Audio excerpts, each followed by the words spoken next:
a few cutting and T-joints, and then we went over there, cut it, and then welded it. I hope I did good. I think I have a good chance at getting somewhere in the top 10. I worked at Colonial Web over the summer where I was working with the pipe fitters to tack the pipes together, get them ready for welding, and then eventually ready for shipment. There's definitely pressure on there.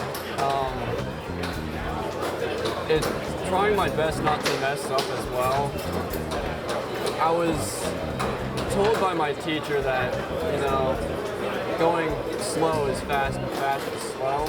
So I'm keeping that in mind as I do this competition to make sure I'm getting the most accurate score possible. Yeah, being beside someone definitely gives me like the urge to go really fast.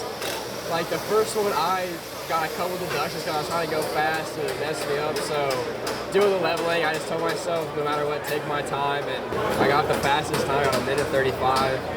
So I'm very surprised about that. I thought it took forever, but he definitely gave us a list of like what we're gonna be doing. We practiced it a lot in class. He made sure that we'd be prepared for this.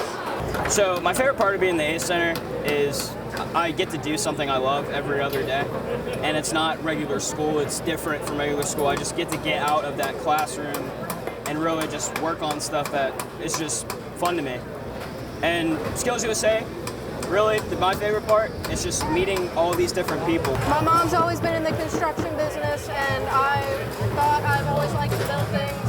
I love that not many people do it, so it's kind of something that's kind of out there, and I do like to play with fire sometimes. It's fun to mess with.